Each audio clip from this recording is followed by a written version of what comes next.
Dear students, welcome to VS Classes YouTube channel. बेटा आज हम आपके लिए लेके आए हैं CMA फाइनल के paper number 15 strategic cost management के जो इंस्टीट्यूट ने एग्जाम पर्पज से MCQ क्वेश्चंस इश्यू किए हैं बिट क्वेश्चंस के नाम से। आज हम उनके लिए लेके आए हैं उसका पार्ट नंबर 1।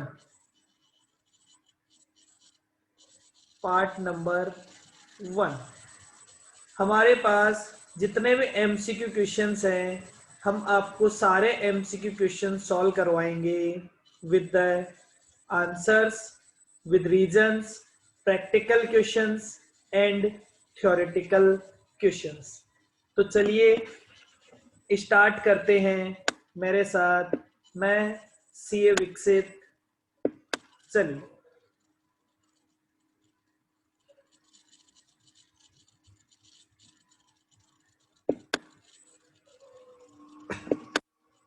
देखिए क्वेश्चन नंबर 1।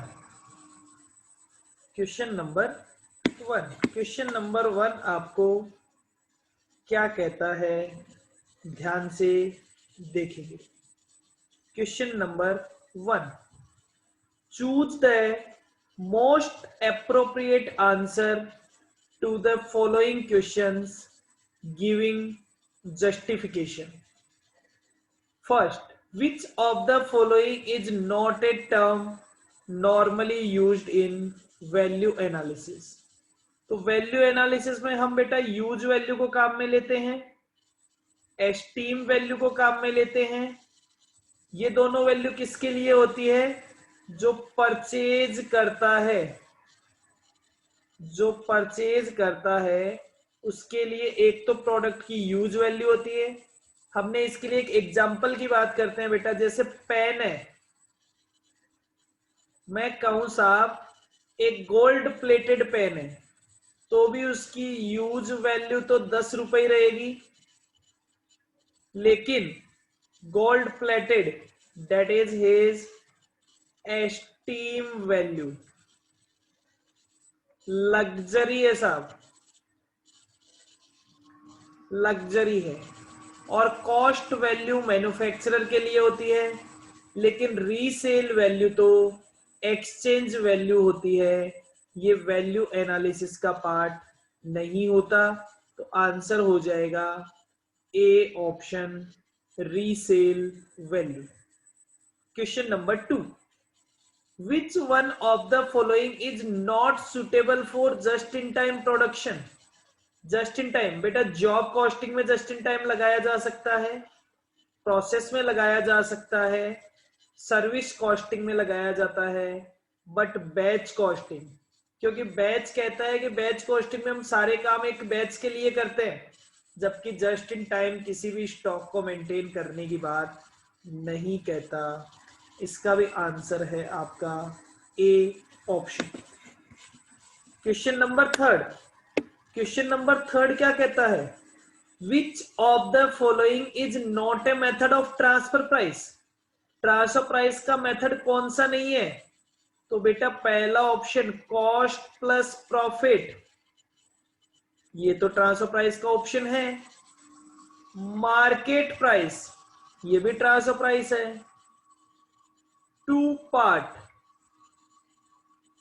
ये भी ट्रांसफर प्राइस है। लेकिन internal price, it is the second name of transfer price, ये ट्रांसफर प्राइस का ही दूसरा नाम होता है।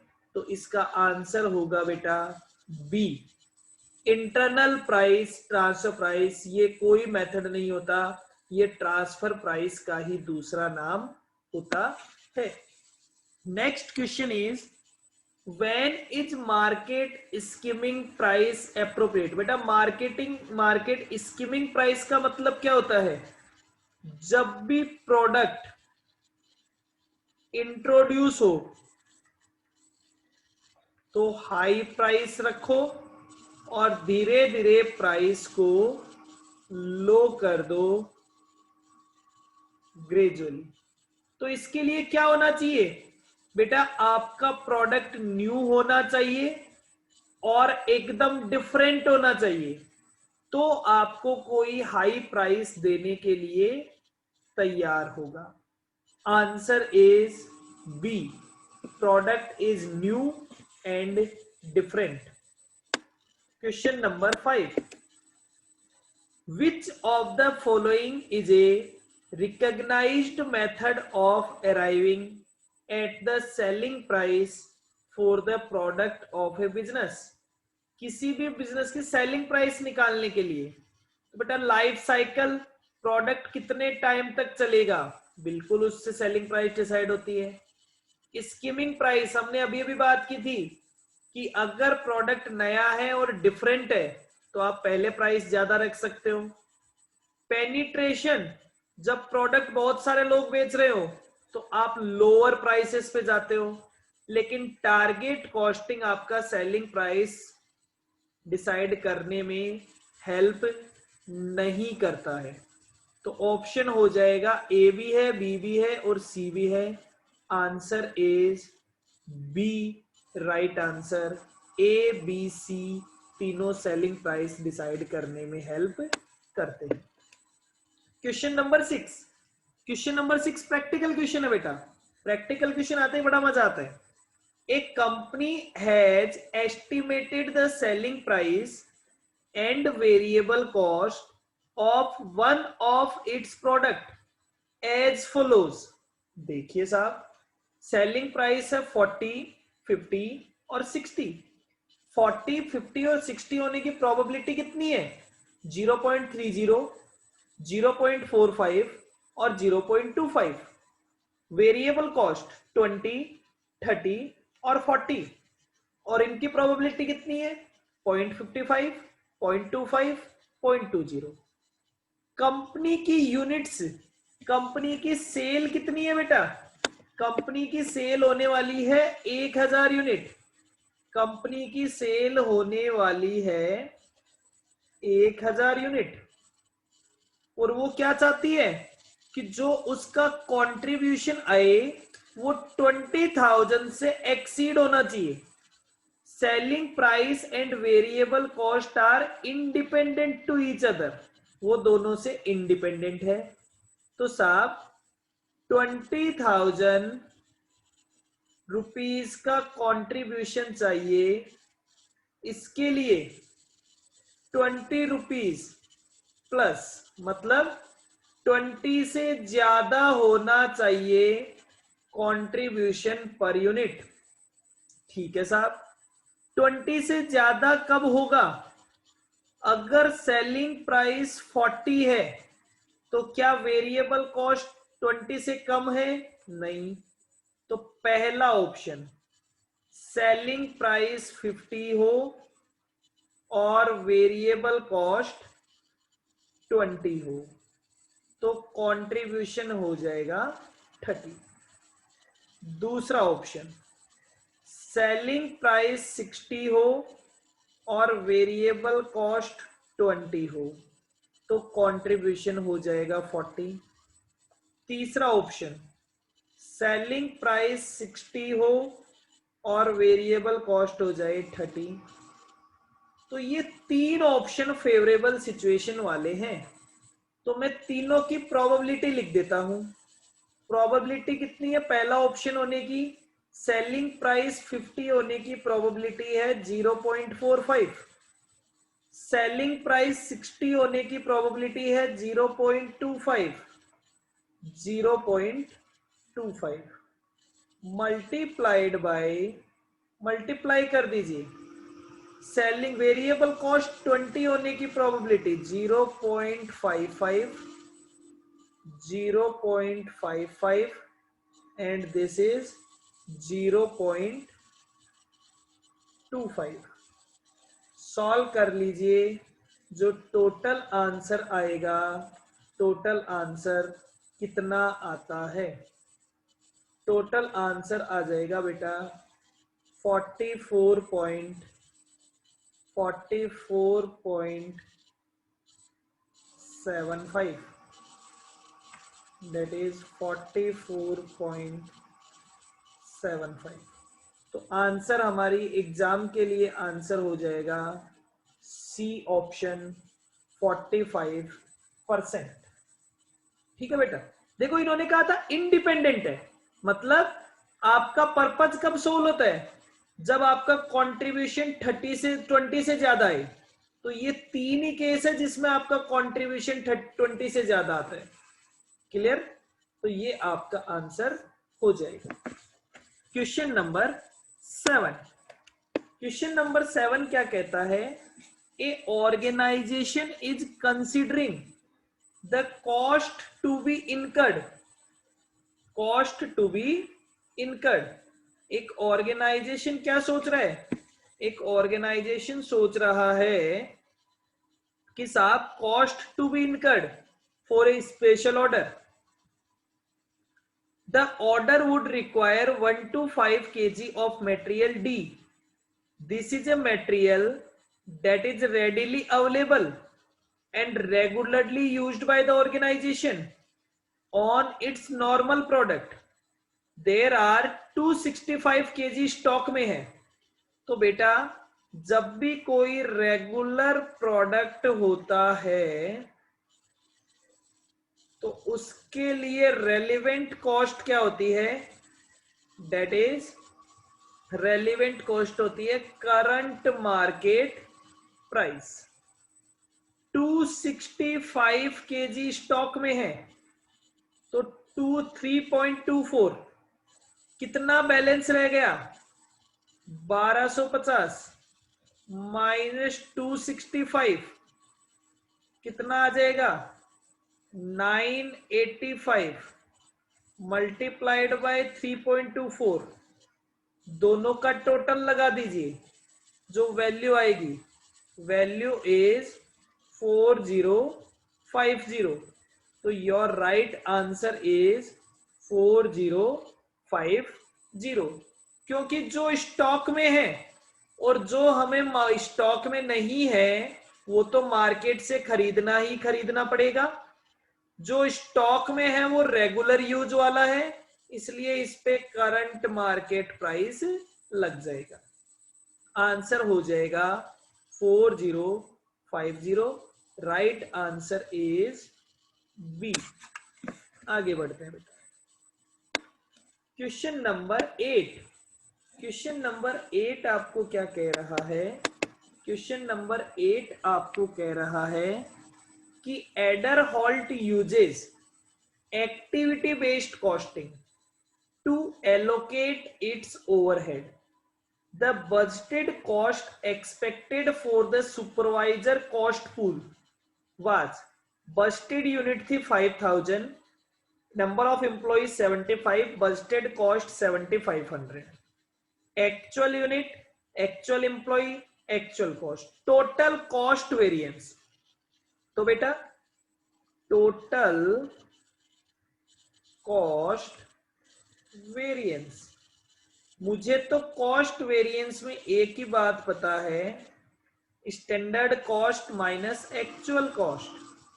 तो स्टैंडर्ड कॉस्ट कितनी चाहिए, ये कह रहा है 7500 की कॉस्ट आनी चाहिए थी जब 5000 यूनिट थी। तो फिर 5500 यूनिट के लिए कॉस्ट कितनी होनी चाहिए थी, 8250। एक्चुअल कॉस्ट कितनी है, 8085। तो दिस इज 165 फेवरेबल। आंसर हो जाएगा B. Question number 9। Question number 9 आपको क्या कहता है कि P limited on activity based costing, P limited काम करती है एक्टिविटी बेस्ड कॉस्टिंग। इट्स बस एक्सपेक्टेड प्लेस ए ऑर्डर 2895। तो 110 cost pool divided by order 2895। 2895। तो ये आपकी क्या आ जाती है बेटा, जो ये रेट आती है, ये रेट क्या कहलाती है, जो रेट हमारे पास आएगी, क्या रेट आ जाएगी, 110010 divided by 2895 is equals to the rate is 38। अब एक्चुअल देखिए साहब, 210 ऑर्डर्स थे, 210 ऑर्डर्स थे और हमने 38 के हिसाब से रिकवर किया है। तो हमने रिकवर कर दिया 7980 माइनस एक्चुअल कितना है 7650। तो 330 की क्या हो गई, ओवर रिकवरी। आंसर इज ए, 9 का आंसर है ए, 330। Question number 10। क्वेश्चन नंबर 10 आपको क्या कहता है, ए manufacturing company recorded the following cost in October for product X: direct material, labor, variable overhead, fixed production overhead, variable selling cost, fixed distribution और total cost बता रखा है। 4000 unit produce की गई, 3600 सेल की गई। तो 4000 माइनस 3600, 400 यूनिट क्या है, क्लोजिंग स्टॉक है बेटा। आगे बोलता है at the beginning of October कोई ओपनिंग स्टॉक नहीं था। Value of inventory of product x at the end of throughput. बेटा थ्रूपुट कॉस्टिंग जब काम में लेते हो तो कौन सी कॉस्ट ध्यान में रखी जाती है, मेटेरियल कॉस्ट। मेटेरियल कॉस्ट कितनी थी, 20,000 रुपीज की कॉस्ट थी 4000 यूनिट के लिए। तो 400 यूनिट के लिए कितनी होगी, rupees 2000। Rupees 2000 is the right answer. तो आंसर क्या हो जाएगा, answer is D, 2000। Next question पे आ जाइए। क्वेश्चन नंबर 11 ये कहता है थ्रूपुट कॉस्टिंग के काम में लेते हैं। तो थ्रूपुट कॉस्टिंग सेलिंग प्राइस है 50 माइनस मटेरियल कितना है 16। तो कंट्रीब्यूशन पर यूनिट कितना हो गया, थ्रूपुट कंट्रीब्यूशन दैट इज। तो टोटल ये कह रहा है रिटर्न पर आर बताइए। तो ₹34 divided by 8 minute multiplied by 60 minute. Answer is 11 का आंसर आपके पास हो जाएगा बेटा 255 minute. Answer is C, right answer is C. Next question. Next question आपको कहता है कि stock control data for material P, EOQ निकालना है बेटा। EOQ आपके बचपन की चीज है, फाउंड इंटर में निकाला करते थे। कितना फॉर्मूला होता है 2AO अपॉन C। रख दीजिए 2 मल्टीप्लाइड बाय A का मतलब एनुअल डिमांड होता है, O का मतलब ऑर्डरिंग कॉस्ट होता है पर order, divided by carrying cost 100 का 20%। तो जब इसको सॉल्व करते हैं that is 120 unit. Answer is D, 120 units. Next question is Which of the following would take place? अगर वेरिएबल कॉस्ट कम होती है तो मुझे पता है कि साहब कंट्रीब्यूशन इंक्रीज होता है, और कंट्रीब्यूशन जब इंक्रीज होता है तो ब्रेक इवन पॉइंट डिक्रीज होता है। Option C, C is the right option. Contribution margin increase हो जाएगा और ब्रेक इवन पॉइंट डिक्रीज हो जाएगा। Question number 14। बेटा इस क्वेश्चन में कुछ कॉन्सेप्चुअल प्रॉब्लम है वैल्यूज के साथ, तो इस ऑप्शन को, क्वेश्चन को आप छोड़ दीजिए। हम कोशिश करेंगे इसकी वैल्यूज को सही ढूंढने की। Question number 15। Question number 15।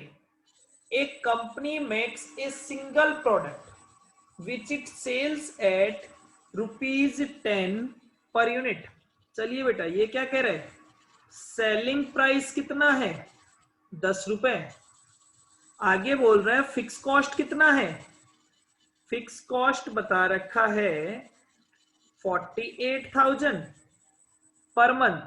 The product has a contribution, contribution 40% है, तो बेटा वेरिएबल कॉस्ट कितना होगा 60%, 6 रुपए। तो कंट्रीब्यूशन पर यूनिट कितना हो गया 4। अब ये कह रहा है कि एक्चुअल सेल्स कितना है 1,40,000 रुपीज। अगर मैं इसे यूनिट में कन्वर्ट कर दूं तो 14,000 यूनिट। ब्रेक इवन पॉइंट कितना आएगा 48,000 डिवाइडेड बाय 4, 12,000 यूनिट। तो क्या आप मुझे मार्जिन ऑफ सेफ्टी बता सकते हैं? Margin of safety is 2,000 unit. Formula सभी को आता है। Answer is A, margin of safety 2,000 unit. Question number 16। Question number 16 आपको क्या कहता है, the following task are associated with ABC system. ABC system क्या करेगा बेटा, सबसे पहले कॉस्ट ड्राइवर आइडेंटिफाइड करेगा कि किसके हिसाब से मुझे कॉस्ट को रिकॉर्ड करना है। फिर वो डिफाइन करेगा कॉस्ट पूल, उसके लिए सारी कॉस्ट निकालेगा, पहला काम। फिर सेकंड काम, थर्ड क्या निकालेगा, पूल की रेट निकालेगा, और फिर उसे एलोकेट कर देगा। तो देखिए ऑप्शन में सबसे पहले आंसर होगा बेटा 3, फिर क्या चाहिए, पूल चाहिए तो आंसर 2, फिर रेट चाहिए तो आंसर 4, और फिर एलोकेट तो आंसर 1। 3, 2, 4, 1, आंसर इज ए। 16 का आंसर हो जाएगा बेटा ए। क्वेश्चन नंबर 17 नंबर क्वेश्चन पे आते हैं। क्वेश्चन नंबर 17 आपको क्या कहता है कि एक company has a capacity of 80,000 unit, लेकिन वो प्रेजेंट सेल कैपेसिटी कितनी है, कैपेसिटी है उसकी 80,000, प्रेजेंट सेल कितनी है 20,000। आगे कहता है कि अगर selling price, present selling price कितनी है 100 रुपए। अब वो कहता है अगर सेलिंग प्राइस में 10% कम हो जाए तो ये सेल डबल हो जाएगी, और अगर और 10 रुपए कम हो जाए तो ये 80,000 हो जाएगी। मतलब अगर सेलिंग प्राइस 80 रुपए हो जाए तो सेल हो जाएगी 80,000। मतलब सेलिंग प्राइस में 10 रुपए कम करने से सेल डबल हो जाती है। ठीक है साहब, तो मेरा सेलिंग प्राइस क्या होना चाहिए? 80 रुपए। आगे बोलता है माइनस प्रॉफिट 25%, तो वैल्यू कितनी आ गई? 60। 60 मल्टीप्लाइड बाय 80,000, तो टोटल कॉस्ट कितनी आनी चाहिए? 48 लाख। टोटल कॉस्ट आनी चाहिए 48 लाख। आंसर इज सी। इसने पूछा था target cost at full capacity. Clear? Question number 18। 18 number question आपको क्या बोल रहा है? 18 नंबर क्वेश्चन हमें कह रहा है कि साहब स्टैंडर्ड प्राइस है 7.2, एक्चुअल क्वांटिटी है 1600, स्टैंडर्ड क्वांटिटी है 1450, material price variance. Price variance का फॉर्मूला होता है standard price minus actual price multiplied by actual quantity, और इसका आंसर है 480 फेवरेबल। स्टैंडर्ड प्राइस 7.20 हमें पता है, एक्चुअल प्राइस हमें कैलकुलेट करना है, एक्चुअल क्वांटिटी हमें पता है, तो एक्चुअल प्राइस कितना हो जाएगा? एक्चुअल प्राइस हो जाएगा 6.90। एक्चुअल प्राइस हो जाएगा 6.90। D is the right answer. Question number 19। Back flush costing is most likely to be use. बेटा बैक फ्लश हमेशा जस्ट इन टाइम के साथ काम में ली जाती है, तो answer number B, a just in time inventory philosophy has been adopted. तो जस्ट इन टाइम का बैक फ्लश आपके काम आएगा। फिर कहता है preparation and use of standard cost, their comparison with actual cost, and the measurement and analysis of variance to originating causes is defined as material costing, standard costing। तो बेटा variance कहाँ निकालते हैं? स्टैंडर्ड कॉस्टिंग में। इसमें ज्यादा दिमाग लगाने की कोई जरूरत ही नहीं है। आंसर हो जाएगा B answer. Question number 21। Question number 21 क्या बोलता है? Following are cost data for 2 alternative ways of processing of clerical work. Fix cost बता रखी है सेमी ऑटोमेटिक की, फिक्स कॉस्ट बता रखी है फुल्ली ऑटोमेटिक की, वेरिएबल कॉस्ट पर यूनिट बता रखी है, इसकी वेरिएबल कॉस्ट, और तो मैं कह देता हूं सेमी ऑटोमेटिक और फुल्ली ऑटोमेटिक।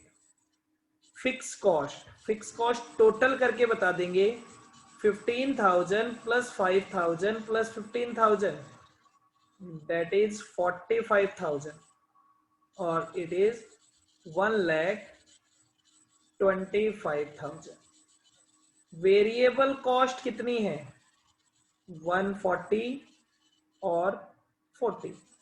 क्वेश्चन ने पूछा है इनडिफरेंस पॉइंट बताओ, तो इनडिफरेंस पॉइंट का फॉर्मूला क्या होता है?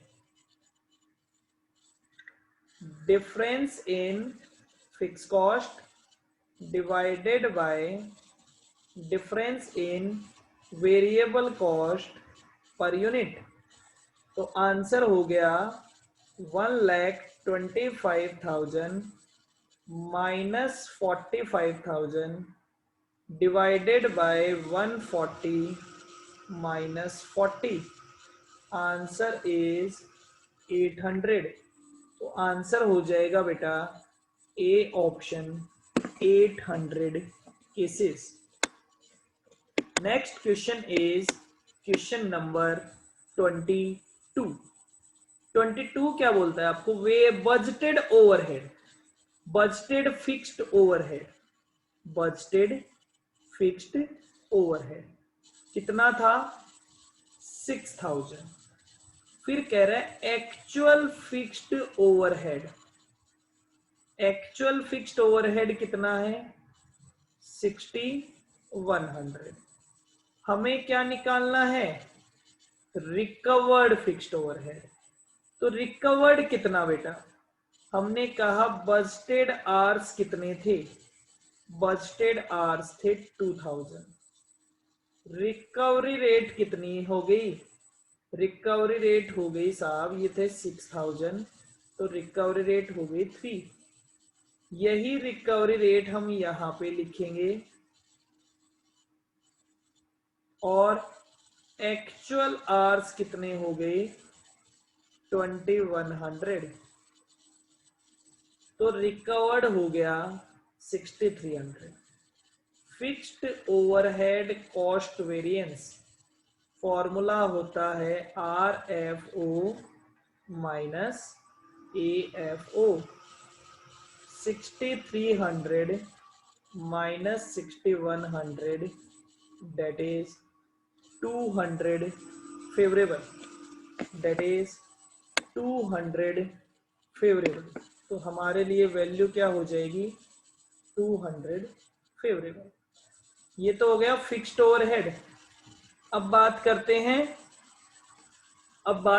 हैं साहब, आपको क्या चाहिए, आपको चाहिए वेरिएबल ओवरहेड।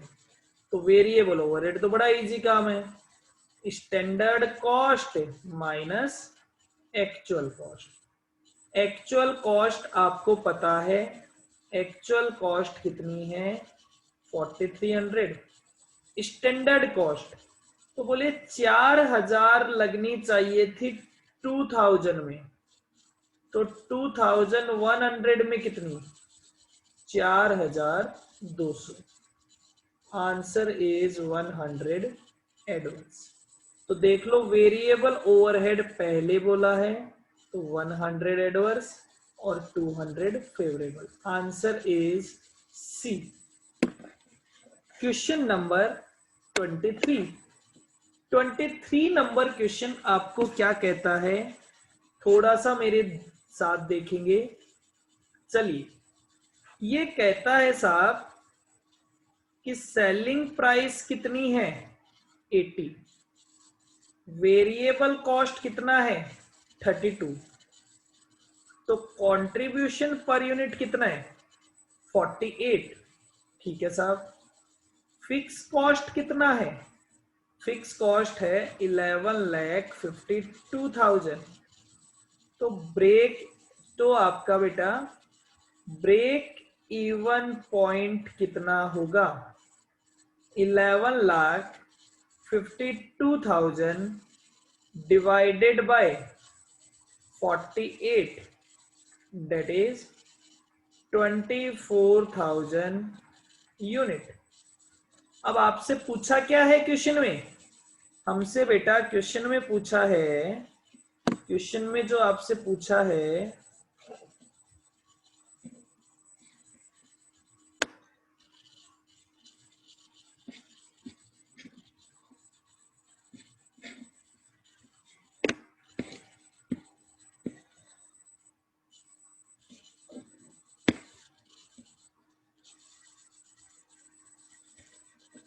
कि साहब मार्जिन ऑफ सेफ्टी 40% है, इसका मतलब वेरिएबल कॉस्ट कितना है, ब्रेक इवन पॉइंट कितना है, ब्रेक इवन पॉइंट है साहब आपका 60%।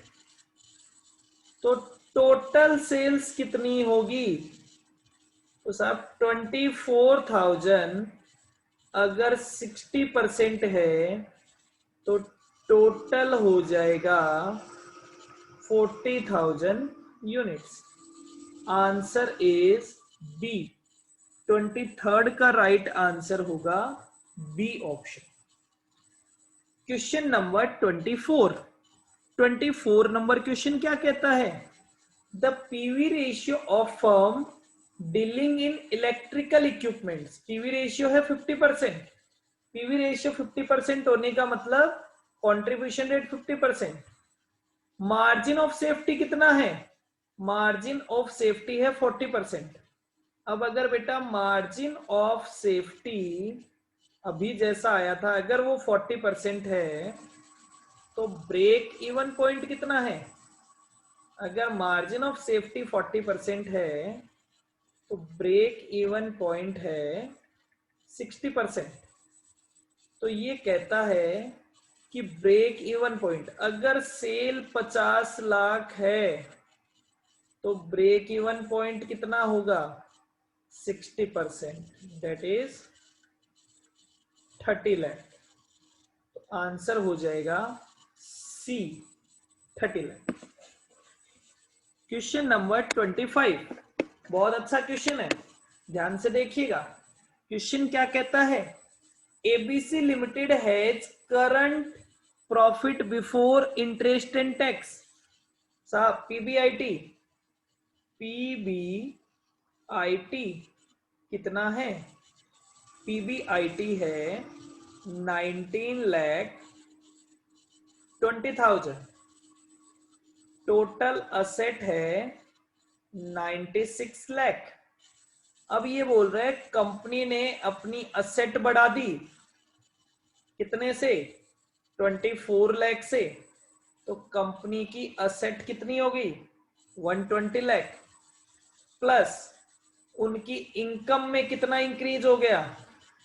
8,40,000 minus depreciation 4,80,000।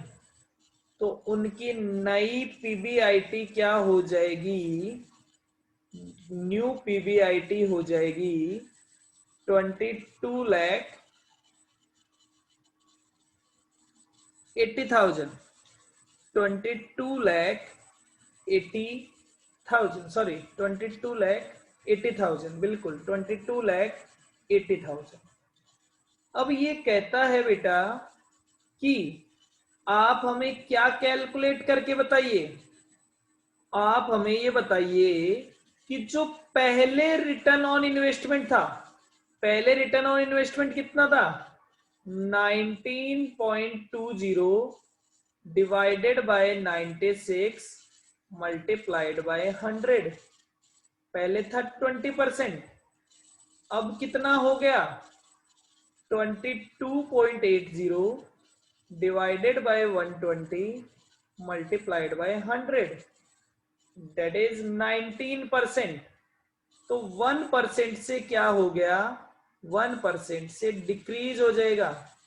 Answer is B. Question number 26, for a learning curve की रेट है 72%। Time to be taken to complete the 4th unit of a 12 unit job involved in the assembly if the initial unit require 80 hours। तो 4 unit में कितना लगेगा average time? 80 multiplied by 72% multiplied by 72%। तो answer आ जाएगा बेटा 41.47%। Answer is B, 41.47। ध्यान क्या रखना है? देखो बेटा लर्निंग कर्व कैसे चलता है?